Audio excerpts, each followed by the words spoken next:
They said they wanted power. Oh, awesome. Zapa, Zakalush, Kalamatskalo. Welcome to Guru Talks. Guru? What do they do, like levitate and chill on mountaintops? Not exactly, but you are in the right place to find out everything you need to know, and it's actually quite simple. I am your host, Florian Boschi, and I will be going extra deep with Guru Bhaneswaranand each and every show. We are covering deep truths about relationships, success in business, world peace, and many other topics. Oh, and of course, enlightenment. Because our Guru, well, he is enlightened. This is episode 17 of Guru Talks. Welcome, Guru Bhaneswaranand. Thank you so much. Today we're speaking about a special topic. You are starting a tour through Europe, I believe next week. It is called the Inner Peace Journey. Right. And our show today is dedicated to explaining a little bit about the intricacies of this workshop series, what it is for, what it's about, and how it can help us. Guru Bhaneswaranand, what is the Inner Peace Journey? Look, whatever you experience outside of you is within you. I think most of the times I always take an example that you cannot experience and see anything unless you want from your inside. So, like if you are watching somebody, you are watching him in your mind. Nothing exists outside you.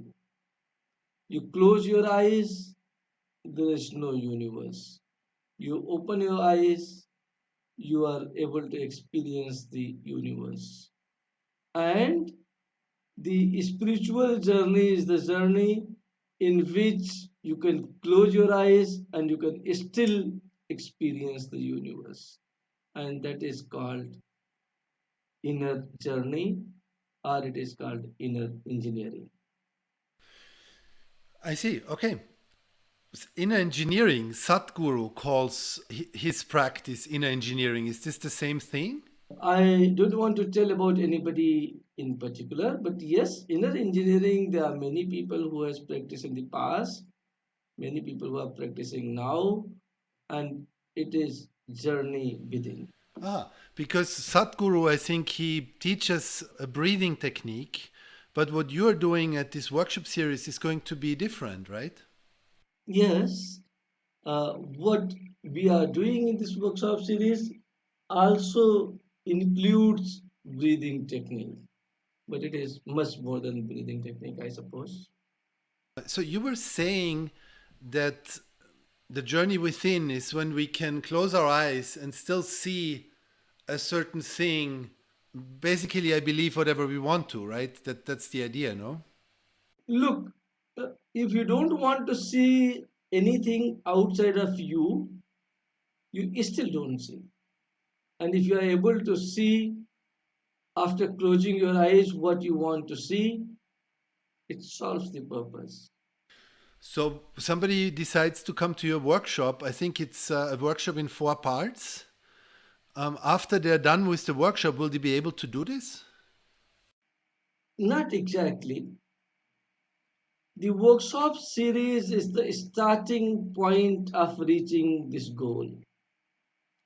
You will not be able to reach this goal in 2 days, but you can experience some part of it in these 2 days.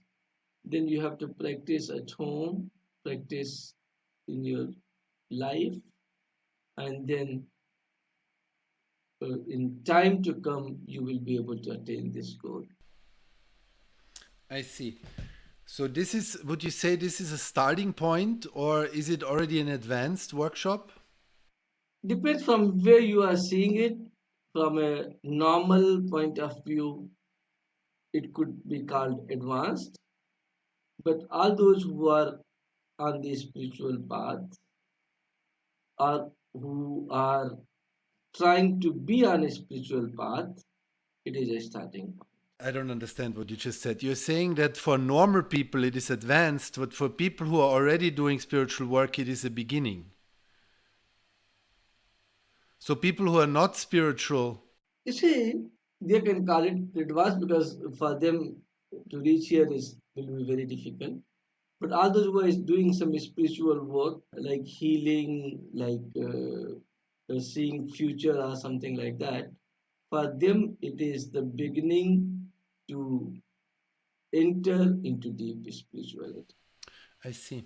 Can you explain the difference between deep spirituality and, I don't know, what you normally would call spirituality, or normal spirituality, or non deep spirituality?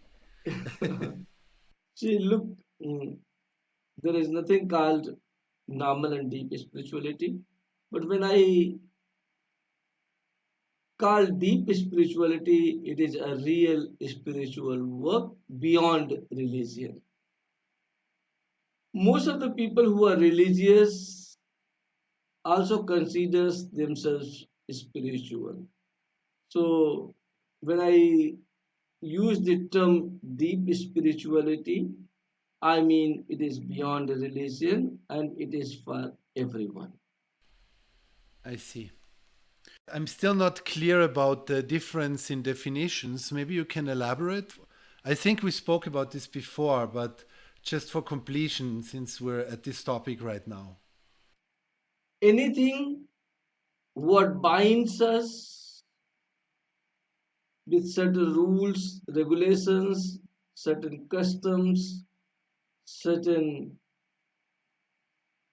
do and undo, certain doings and not doings is religion. And anything what frees you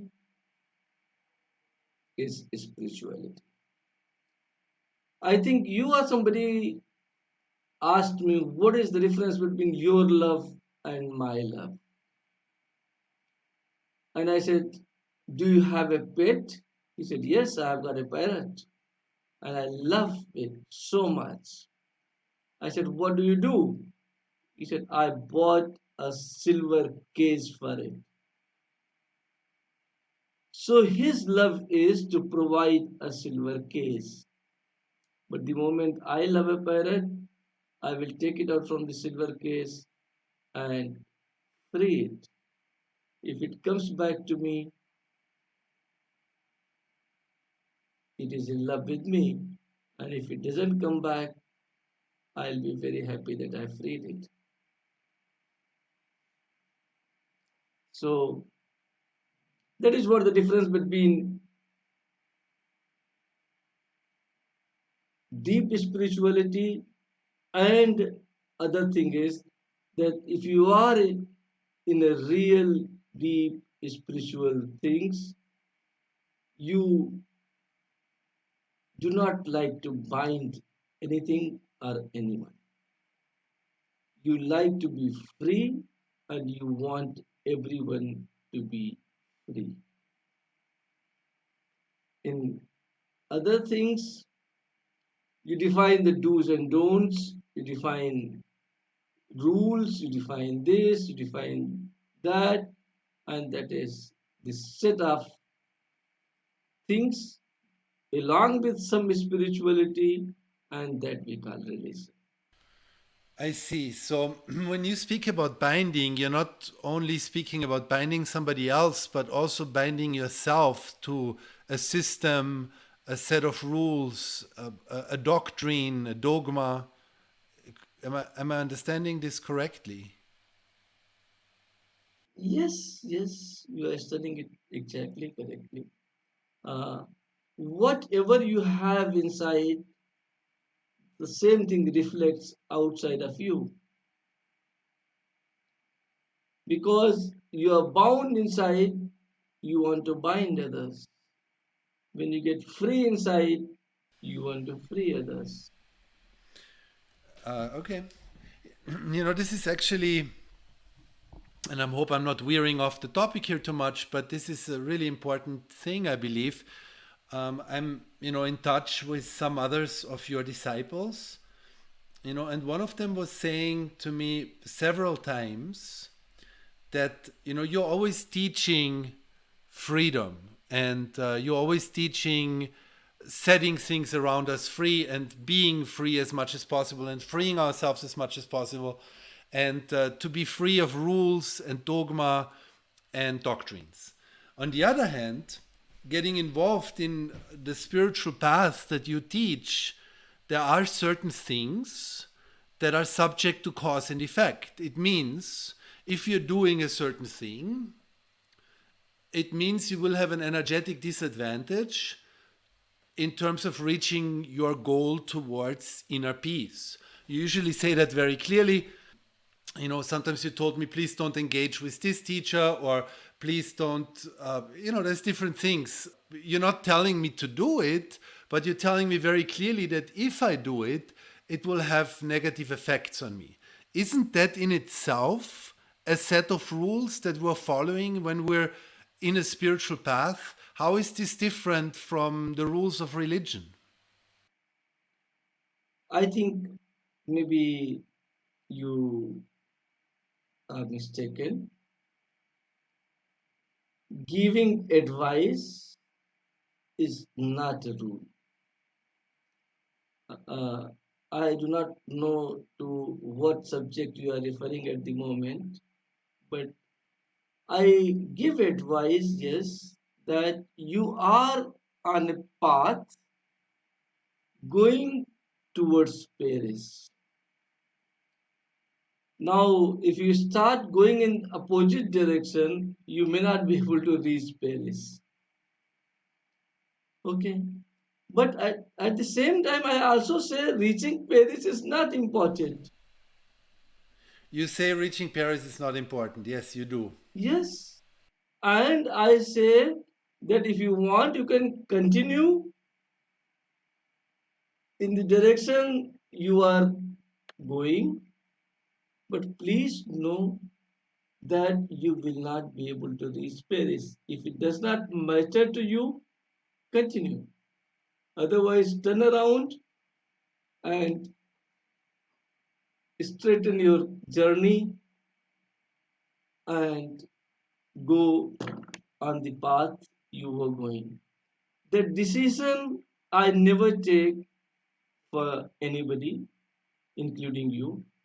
I only advise and make people free to accept or reject my advice.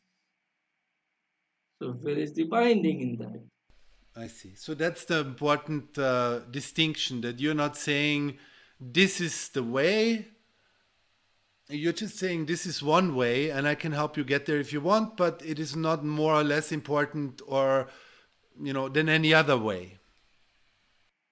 Yes, actually, the path of spirituality I suggest people is not the path of doing, it is the path of undoing. So I have not suggested anybody not to do this, not to do this, not to do this. I suggest people that this is the path I have followed and have reached to a certain place. If you want to reach there, you can follow this path, and if I have reached, you will also be able to reach. And if you do not want to follow this path and you have got a better path, please do that. And if you reach there, please also tell it to me so that it will increase my knowledge or wisdom. And in the future, maybe I am able to advise to others, or I may even walk on that path myself. Okay. So that clarifies a lot. Just to, for completion's sake, from what we said before, what I was talking about actually, and it's something I spoke to another one of your disciples about, was, and we did a podcast about this. It was about sexuality. And when you're on the path of, reaching inner peace or enlightenment or purnatva, or however you want to call it, there is a certain point where you have to contain or be very aware of how you expend your energy, at least from what you have taught me so far. And one of the things that comes with this, if you want to reach, is that you can't just go around and randomly have sex with everybody around you, because not for any moral or ethical reasons, but because when you do that, you will consistently equalize your energy with your sex partner. We have spoken about this in another podcast, right? So now, this is basically a commitment, if somebody really wants to reach, that somebody has to, at some stage or at some point in their journey, has to accept if they want to reach to Paris, as you said, right? Paris in our case is inner peace, is enlightenment, is whatever. So it appears, and I understand what you're saying, it's like you're not forcing anybody, you're not putting a doctrine onto anybody, but some people, or at least this one person I spoke to, has been concerned that, at least to her it feels like that this is a rule of sorts, right? It is a doctrine, it is a dogma, because she feels the pressure of it, of not being able to do it. So that's where my question came from. I do understand what you're saying, but I thought maybe you want to comment on that also. I will definitely. Why not? Look, Yes. maybe she has not understood what I was saying. Maybe I was not able to communicate nicely with her. But if she is hearing this, I clarify it again. I am not against celibacy, and I am also not against sex. I am neither for it nor against it. Now it depends what you want to do. I have told her in that podcast or in the communication elsewhere that anything you do, you carry the responsibility of it, you carry the energy from it. Please know that, and accordingly make your decision. And having sexual relation with somebody, you carry your partner's emotions, you carry your partner's inner things, you carry your partner's many good and bad things when you get involved with the sexual relations. Only point I have made is, if you can go with it, go for it. And if you are not able to handle the negative energies of your partners, which will automatically come whenever you have sex, try to be monogamous. It will disturb you less. And if you are polygamous and you are getting disturbed, don't blame anybody. Blame yourself. It is not possible to have any relationship in the universe, whether friendship, blood relationship, or any relationship if you want to carry on. And I think that I will be able to get all good qualities of yours without having the bad. I am an illusion. I will get good and bad both from you. And if you are ready to accept good and bad, ready to work more and more, please go ahead. I have never said no and have never said yes. Yes, and that's abundantly clear after what you're saying, and I have known that before.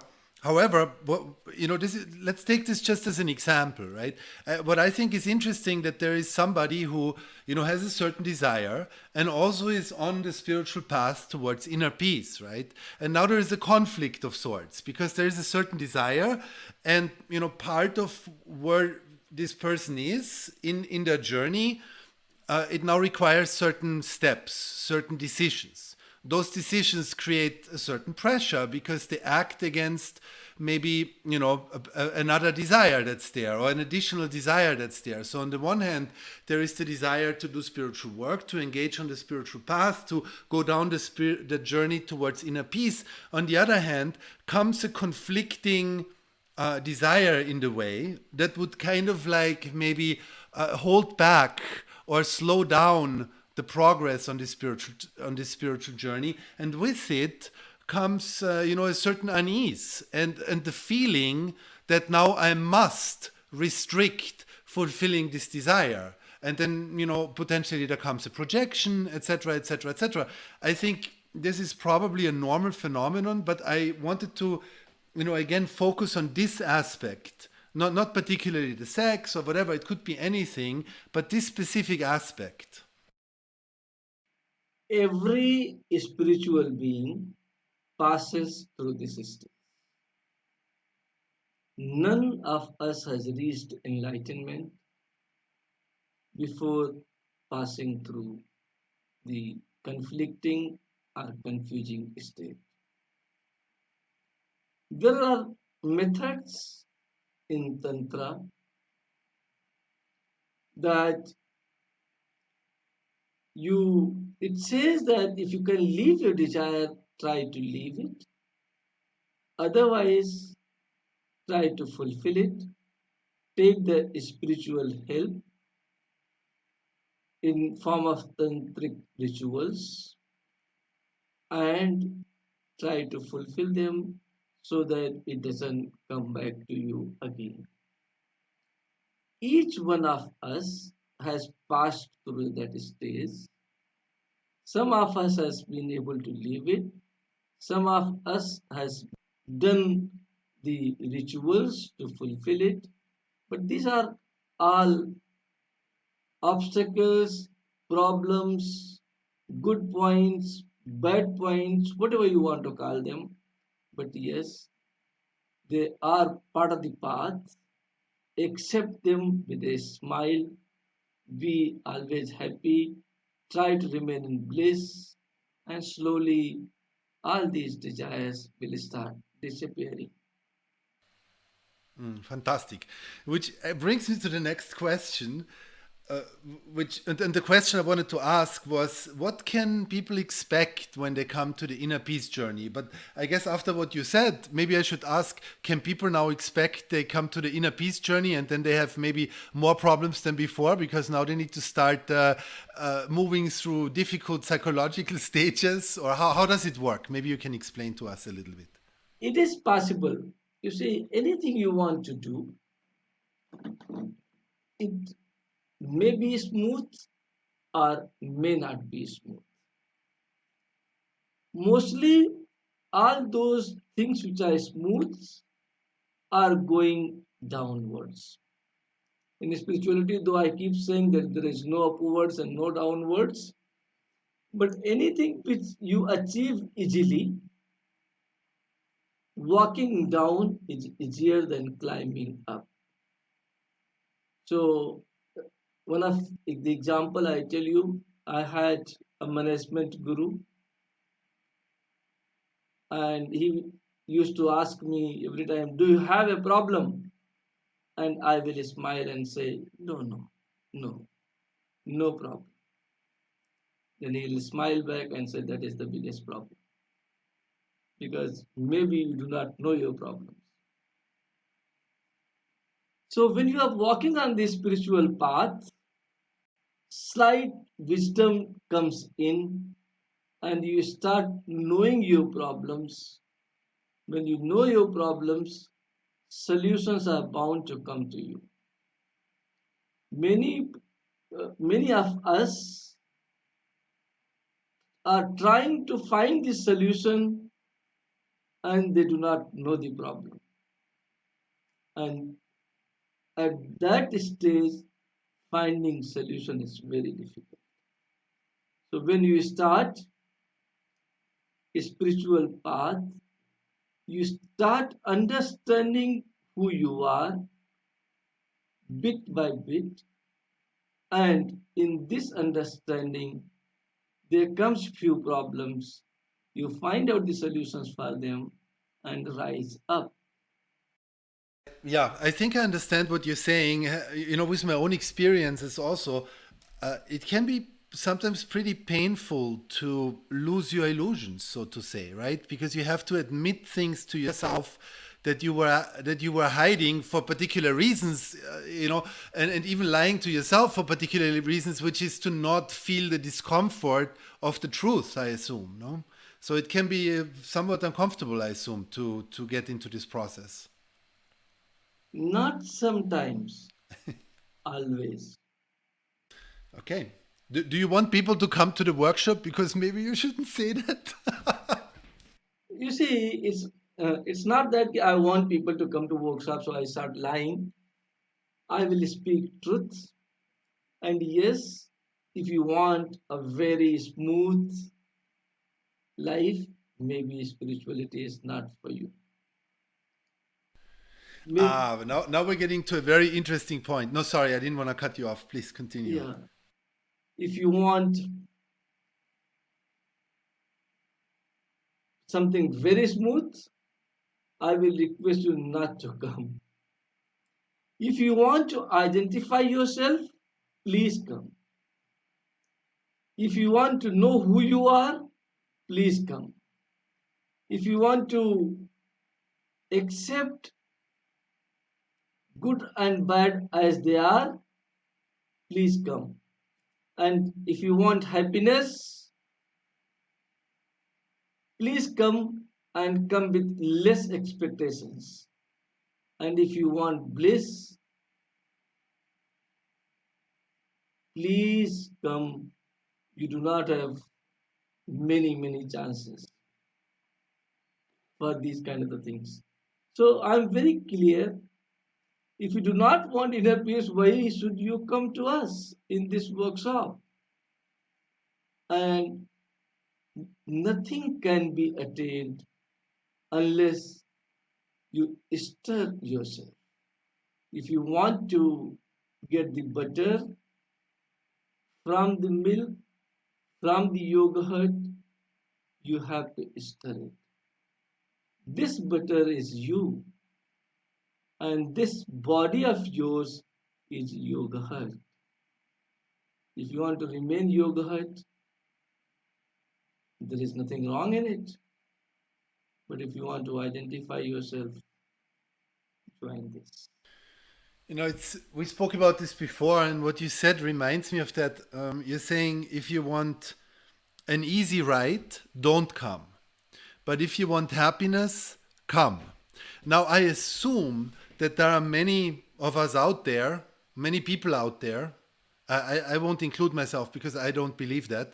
But there are probably people out there who believe that an easy ride and happiness are one and the same thing. I don't think anybody believes that. Maybe this illusion exists in us for a moment, 2 moments. Momentarily, it is possible, but then everybody knows that if I want to achieve something, I will have to go through tough things, take good decisions. If you don't want to, if you want to have a nice physique, even, you will have to do early morning yoga, you will have to run, you will have to walk. Unless you want to do that, even nice physique will not happen. And deep spirituality, our inner journey, is definitely a big thing, and it will happen only by continuous work. I will not call it hard work, but I will call it continuous work and continuous work. Yeah. You know, it seems. Continuous work and continuous work. Okay. Yes. Okay. You know, it seems quite complex for the reason that you yourself, you know, you definitely have worked very hard from what you have told me to where you have reached. But the way I see you walk in your own life, you're pretty much at completely at one end of the pendulum, and that end of the pendulum doesn't appear like hard work. It appears like total ease, total relaxation, total softness, and softness not in a sense of weakness, but in the way of almost like like a tree bends in the wind kind of thing. Like you're super flexible, and I'm not gonna say that you don't work hard, because you do, but you never appear as if you're working at all, to be honest. And You have already, yes. yeah. Did you already see where I'm aiming with this, right? There is just a little bit of a need for explanation, because there is at least a seeming dichotomy here. Yes, I think you have put your questions and you have also answered it for me. I'm soft, definitely, uh, but I also work hard.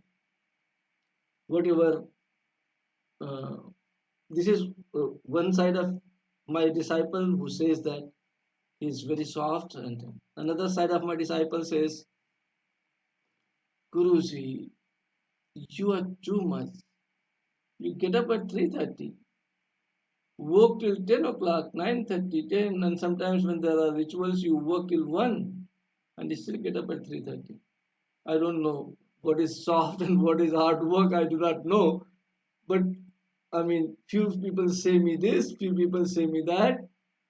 But yes, I think uh, both the things are true. When you go towards awakening, softness automatically comes to you. Younger, anger disappears, fear disappears, desires disappears. So your work becomes a prayer. Your work becomes meditation, because you are not worried about the fruit you are going to get for your work. And that is what the real meditation is. Okay. So when you do a ritual until 1:30 in the morning, and then you go to bed and you have an hour sleep and you get up as an enlightened or liberated being, do you not feel a strain or a difficulty doing it, or you feel the fatigue of your body or something that doesn't happen to you? I think it's other way. If I do not get up at 3:34, then I feel fatigue maybe. I see. Yeah. So Maybe a little bit of a shift to another question or similar. please go ahead, go ahead. Yeah. So who should come to your workshop? I mean, only people who want to experience an inner peace, or somebody who wants to be more successful in their business, or who is this workshop for? I think this workshop is for everybody, number one. Number two, all those who want easygoing things may not find it here. And if you are ready to work for a cause, you will find it here. If you want to succeed somewhere, guidance will be available. If you want to go into deep inner peace, guidance will be available. Okay. So this workshop is really for anybody who wants to seriously fulfill a desire, and the nature of the desire is not so much important. Yes, I say so. Okay. Good, very good. I think we should get a little bit into the different parts of the workshop. It's a very unusual workshop in the sense that it's divided in several parts. I think I said four at the beginning of our show, but you could even split it up into more, I think 6 different aspects. Now, it starts either on Friday or Saturday evening, depending on the city where you're at, with an opening evening. What's going to happen in that opening evening? Without giving away the whole workshop, maybe you could just give a summary about what can people expect from that first part? Because from what I understand is that people are able to separately book different parts of the workshop weekend, meaning they can just come to the opening evening or they can just come to the yoga. So I would like to get into each one of those parts separately a little bit, and maybe you can explain them with a few words, and maybe let's start with the opening evening. Opening evening is a theoretical session in which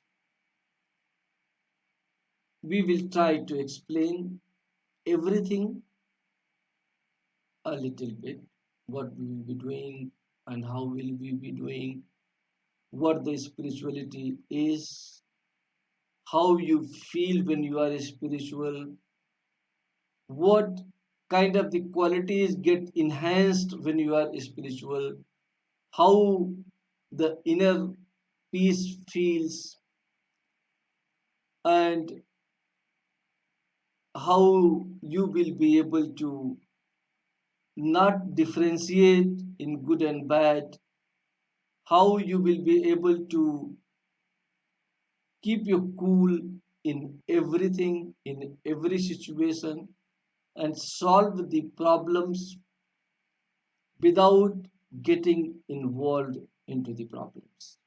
Very nice. And then, so that's the introduction evening. And then the next morning, everybody's meeting, and I think this is a free session where everyone can attend, right? Which is the yoga, Yes. which Now, is, yeah, go ahead.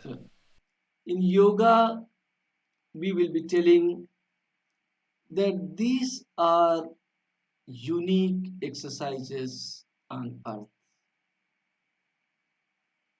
Yoga is an exercise you should do without sweating. It's a slow exercises with the control in breaths, with everything you are doing slow, and how you can make your body and spirit fit. The meaning of yoga is to add. We will try in the end of the session to do meditation or dead body posture in which we will try to connect ourselves with the source, that is ourselves plus source is equal to source. So that is what yoga will be.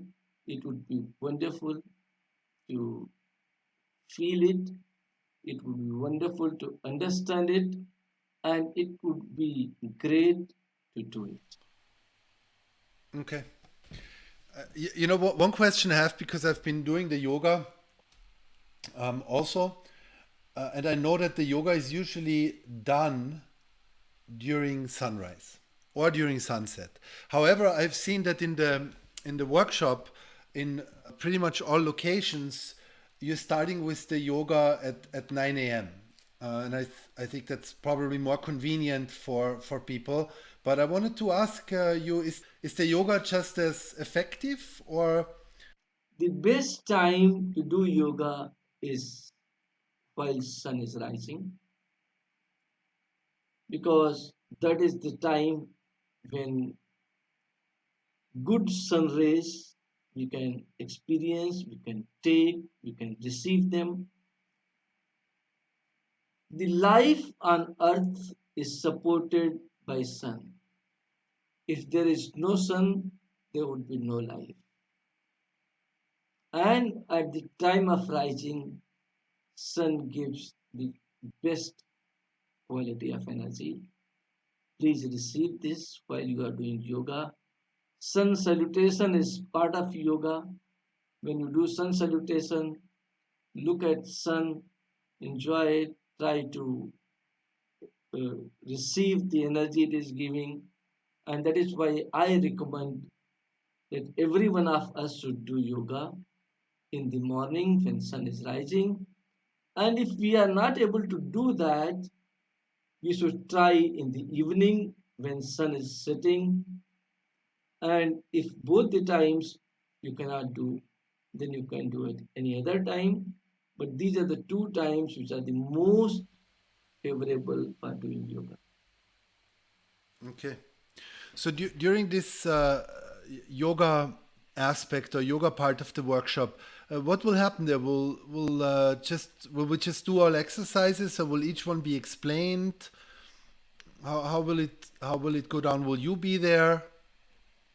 Yes, I'll be there, and I do not teach anything to anyone unless I'm able to experience that to myself. I hold the hands of my disciples and then jump anywhere together. Okay, so I will be there, will uh, try to do each exercises with them, and they can guide me if I am doing anything wrong, and I can guide them when they are not doing proper. So it is both way, and if somebody knows better than us, he can take a lead, can teach us, and we can all learn. Otherwise, I teach them, and still we all learn. Wonderful. So, if somebody has never done any yoga, should they stay home or should they come? I mean, you have made this part of the workshop free for everyone to join. People don't even have to sign up for it. If somebody has no experience with yoga, what's your advice for them?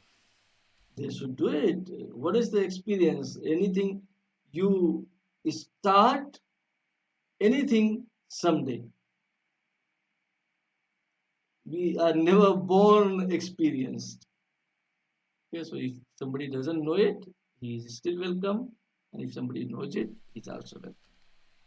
Okay, but I mean, from my own experience, it's a relatively simple yoga, right? So even people who don't have experience with it will be able to do most of the exercises, right? Yes, yes, yes. And if some of them they are not able to do, there is nothing wrong. They watch and they practice at home. If you practice 4, 5, 6, 7 times, you will be able to do all the exercises. Okay, very good, very good. So right after the yoga is a meditation session, right? That's a that's a separate subunit that can be booked extra, which is called the meditation with following question and answer.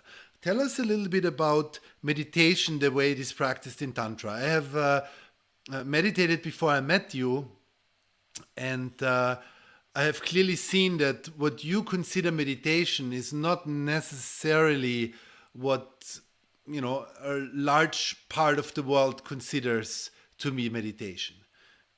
Can you give us some details of what will happen there? What do you expect there? What difference does it make that you are there? Are you meditating with the people? When you're meditating with the people, what do you do? Are you helping them with their energy as they're meditating? Tell us a little bit more, please. Yes, the energy is all around when we meditate together, and it is the source energy present in that environment through me, through a guru always. They will be able to experience the calm and quietness in them when they meditate. Meditation is a very big thing. I think I keep telling that meditative state has got nothing to do with sitting down and closing your eyes. It is much more when you get uninvolved with the rest of the world, then it is called meditation. But yes, the small beginning of the meditation we will all be able to experience at this session. We will also, some times of the session, I think we'll provide a mantra, a chanting can be done, and meditation can be done. Everybody can try to slip into meditative state as much as possible. But yes, in our presence, it will be easier for you to slip deep inside of you, so you can experience deep feelings, you can experience some unique things. Don't worry if you experience something, there is nothing to afraid. We are there, and you can go deep. Sometimes you are able to see something of your life, something of your previous life or something, and just enjoy it. Don't worry about it. Okay. So, what are you doing while you're there meditating with the people? Will you be sitting in non-action, or will you be busy with people's energy bodies, assisting them, or how does that work actually? Or is your presence of non-action what will trigger them to slip into non-action? You see, it depends upon what is required at that time. I have already said you that I neither bind myself nor bind others for anything. But whatever the need be, if need is that I sit with them, I can sit with them. Otherwise, I can sit somewhere else and they can still enjoy the energy flowing. Okay. Okay. Okay, now after the meditation, there's a question and answer. I think that's self explanatory. We don't need to get into this any further. Oh, except maybe one thing. And, I have noticed this personally that sometimes in your presence, people have plans to ask all kinds of questions and then they forget all questions when they sit in your presence. Have you noticed this also? Yeah, a lot of people say so, so I don't need to notice. I think they keep telling, so I know about it. Yes. So, is there any advice you have for people other than, or maybe it's just please write down your questions before? Yes, that is the best advice. Otherwise, you don't worry about your questions and answers. Enjoy the bliss. Okay. And whatever comes in your mind, you ask. And if you have got any serious question and you really want to ask and you are afraid that you'll forget, please write it down. Okay, very good. And then you have a long break between the question and answer. I think that ends at around in most locations or in all of them that I've seen, ends around 1 p.m. or something, and then you have a long break until about 6 or 7 p.m. And then at 6, and you did that on purpose, and we'll get into this after we went through the different stages. I want to speak about that part too, about that break. But then in the early evening or late afternoon, we come to a different part of the workshop, which is also a separate unit and can be booked as such, and that is the fire ritual, and after that the Shaktipat or energy transfer through the chakra system. And from what I understand, this is a little bit of a highlight of the whole thing, or this is a big aspect, a big part of it in terms of energy being transferred. Am I correct? Everything is big part. There is nothing Okay. big and small, but yes, it is very important. And all those who want to take the energy to experience something in their life, it is important. Uh, it's a life changing session, and usually whatever small desires people have gets fulfilled, and uh, some of the spiritual energy from the source get transmitted in them, and from there they can start developing it. Okay, wonderful. Can you explain the technicalities of how a fire ritual and the Shaktipat works? Maybe let's start with the fire ritual.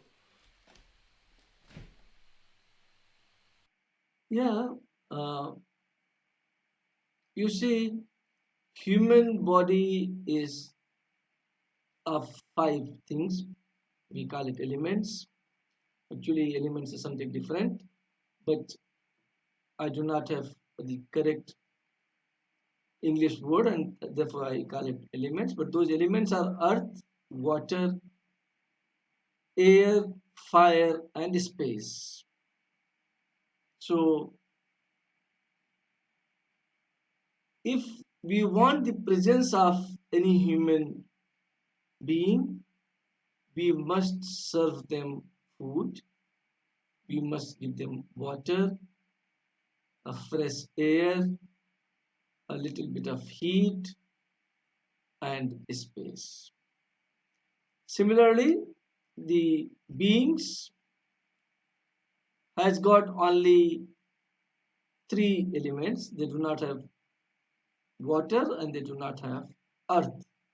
So they cannot have any food, they cannot have any water. Whatever you want to give them, you can give them in fire. What beings? Please explain the beings because, I mean, who is this? Are they metaphysical beings or are they, what are they? Are they ghosts? What are they? You can call them anything. They are metaphysical beings, yes, to whom you cannot see, but you can experience. They are part of the source, but not the source. Something you can name them, you cannot name source. So, and you know, the form of the source which you visualize is a being. Okay. So suppose you think that something I want to see which has got two hands, two legs, or something like that, the visualization takes place and source is visible to you in that form. Source cannot be visible uh, without a form because it is formless, it is it is nothing. So beings are something created by you from that nothing, and for their satisfaction, for for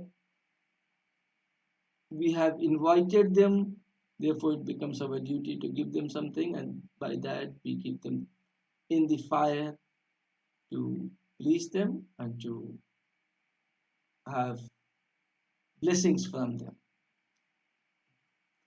And after that you experience the real source in form of Shaktipat, where Guru transfers the energy of the source in you directly. That please remember that energy is nothing, and please remember that energy is everything. Okay. So you were saying that we are creating these beings with our own mind consciousness? Yes. So they are not already there, they are only there because we imagine them? Source is always present. Source is not present in any form. When you start imagining them, it gets in that form and you are able to see it. You are able to experience it. But this form is real, it exists with or without us, yes? Yeah, yeah, it exists.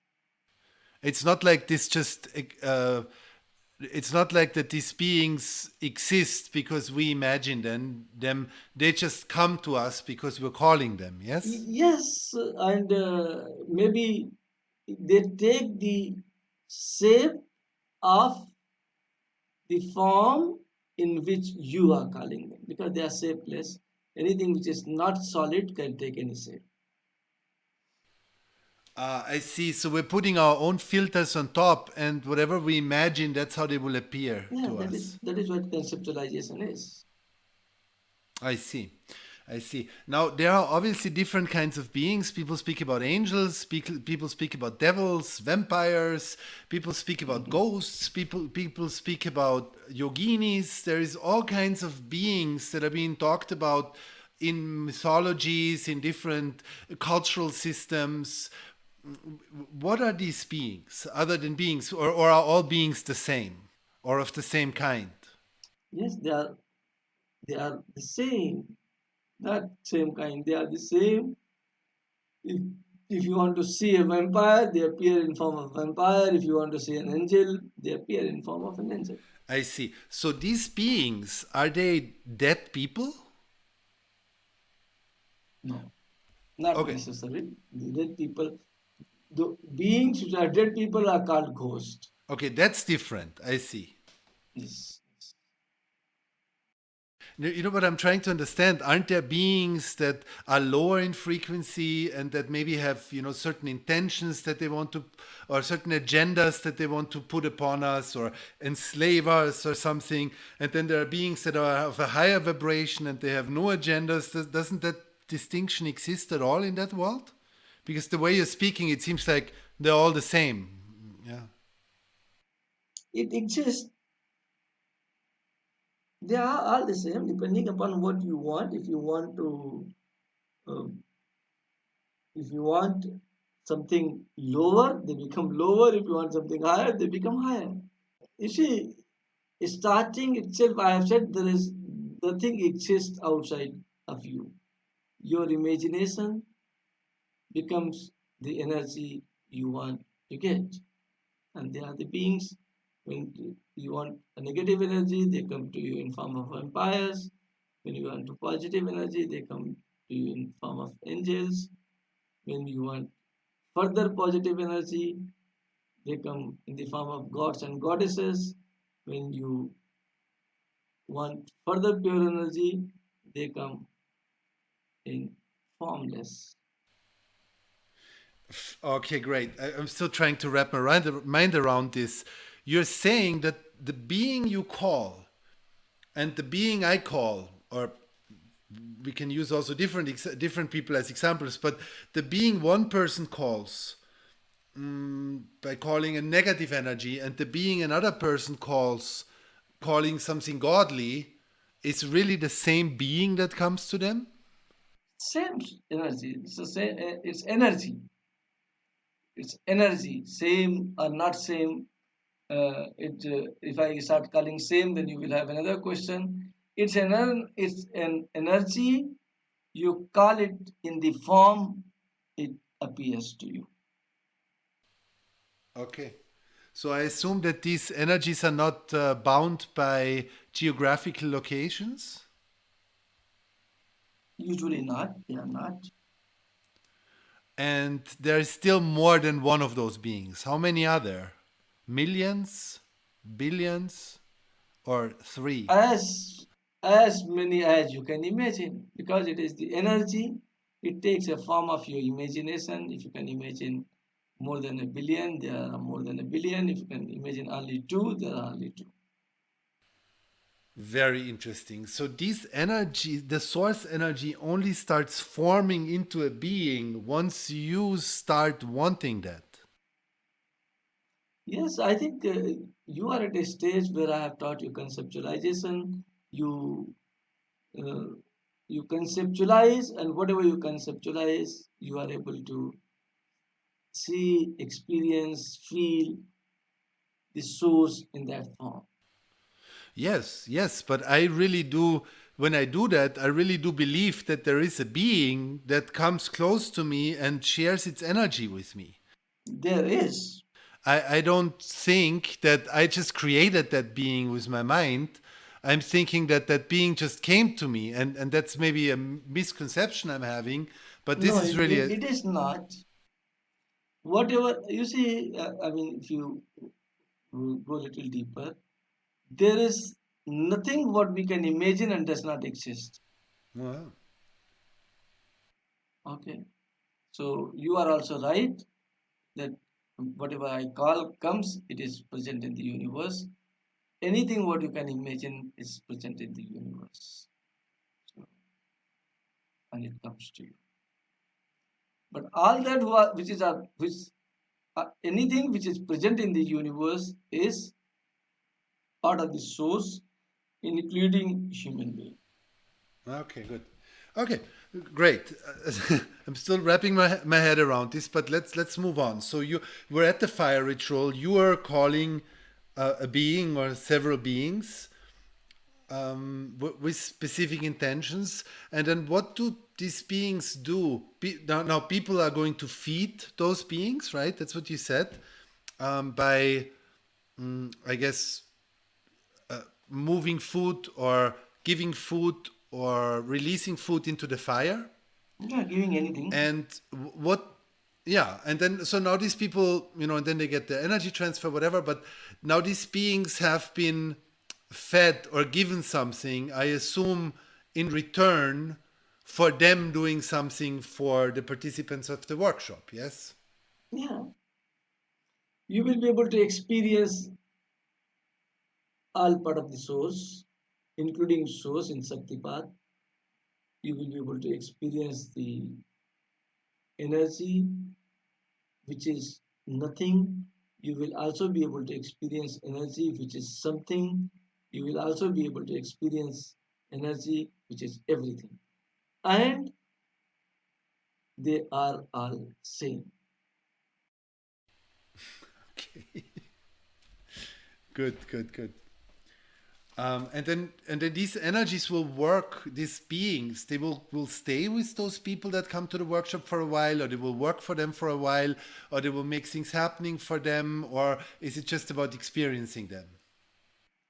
I think it is only for experiencing it, but if they want to go further, we can help them with a mini initiation or something so that they start developing their energy.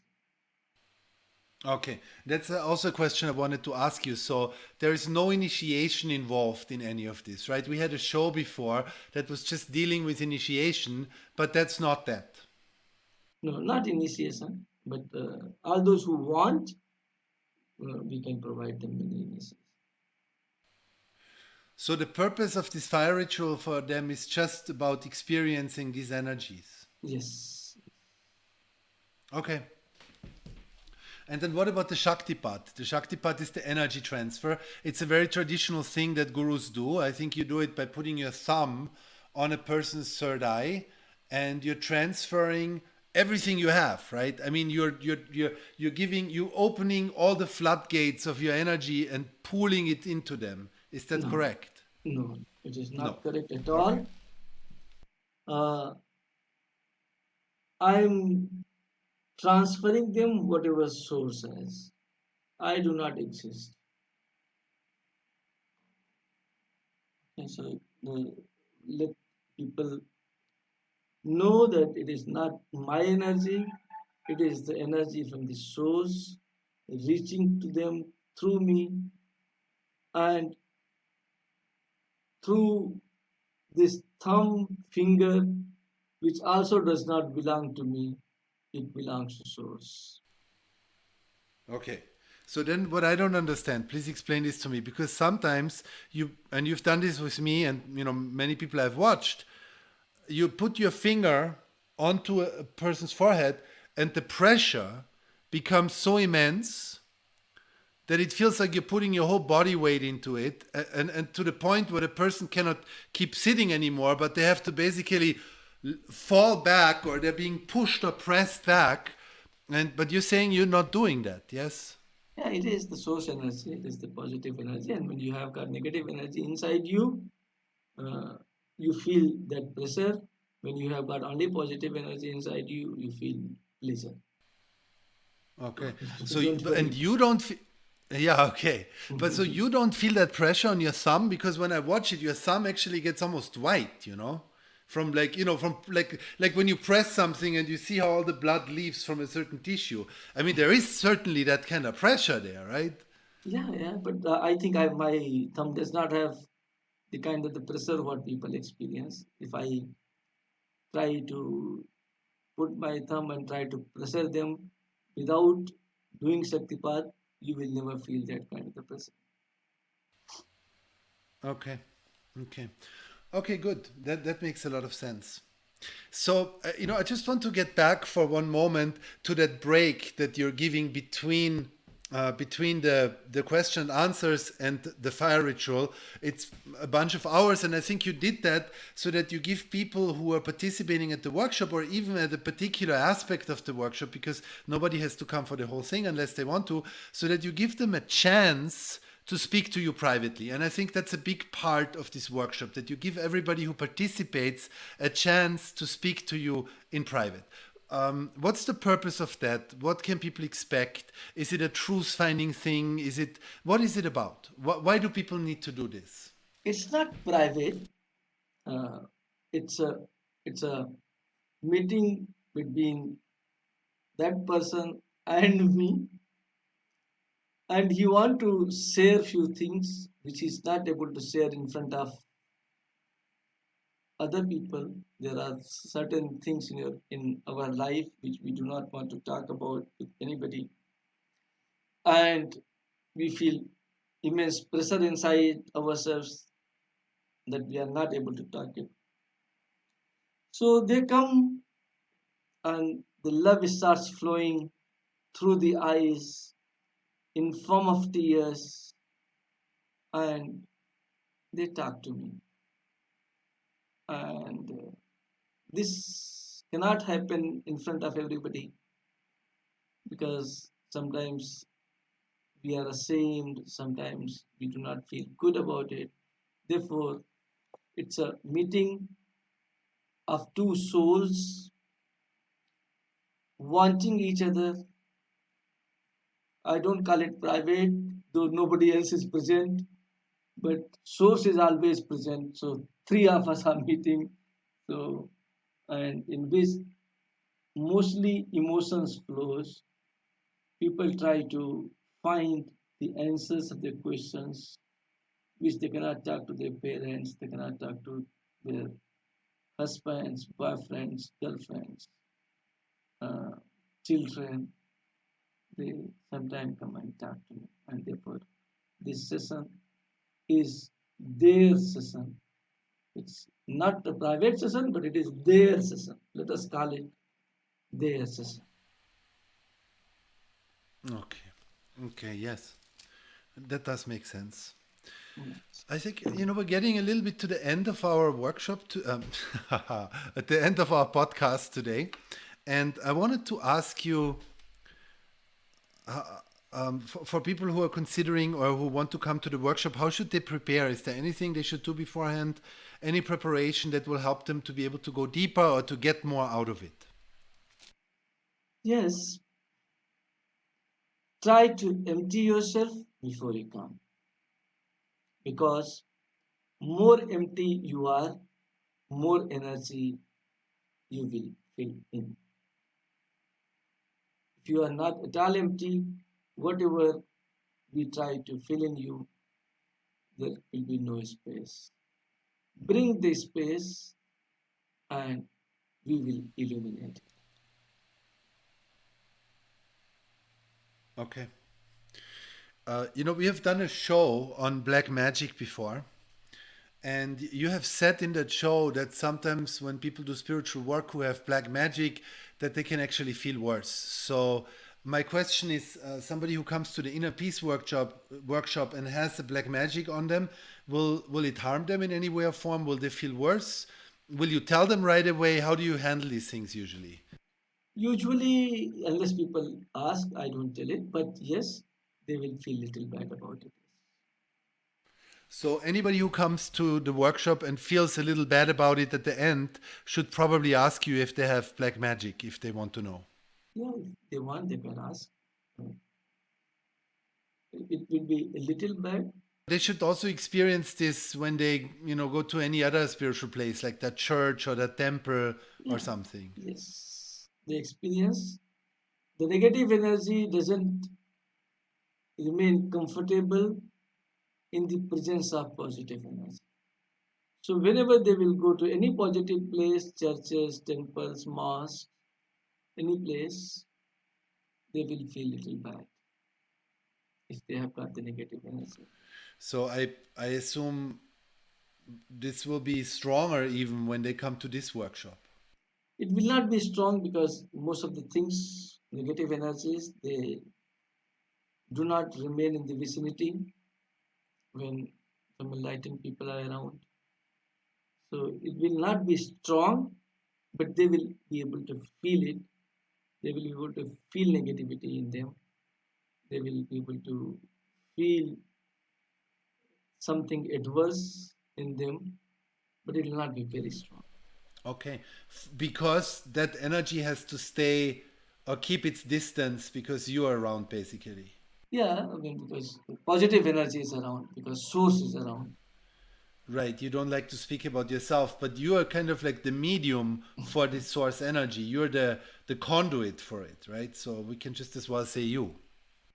Yeah, you can say, because there is no difference between I do not exist, only source exists. You can call me you, and that is again source. Thank you. Okay. Okay. Okay, great. I think we have answered a lot of questions today. When are you starting your travels, Guru Bhaneswaranand? On 30th of May, What's today? 27th, I think. We're recording the podcast a couple of days ahead of time. Today is the 27th. So you're starting the tour in 3 days. Yes. And where are you going first? Where is your first workshop? That I think you can answer them because mostly you know the places. I may not be able to name them correctly. But first place I'm reaching Vienna. And the second place is something called Bordeaux. Third is Paris. Fourth is, I think, Hamburg, if I'm right. Fifth is Dresden. Sixth is Weimar. And then Klagenfurt and Vienna. Okay, you're doing Austria in the end. Okay. Yes. So, okay, wonderful. So that's your Europe tour this year. Yes. Well, okay, Guru Bhaneswaranand, then we all wish you, and I wish you particularly, a wonderful trip and much success. And I hope you will be able to help many, many people. And we hope to see all you listeners, as far as you live close to any of these places. Let me just repeat this. This is Bordeaux, Paris. I don't think there's a workshop in Paris, but you have some private meetings with some of your disciples and students. And a workshop in Hamburg, in Dresden, in Weimar, in Klagenfurt, and in Vienna. Right. Thank you so much for joining us. Have a safe trip. And we will record podcasts even while you're on the trip. So the podcast series will continue. And we will see you next week. Thank you so much. May the love flowing today be able to reach to all of us. Thank you for listening to another episode of Guru Talks. Share this episode with anyone who wants to be enlightened by Guru Bhaneswaranand. And don't forget to click subscribe.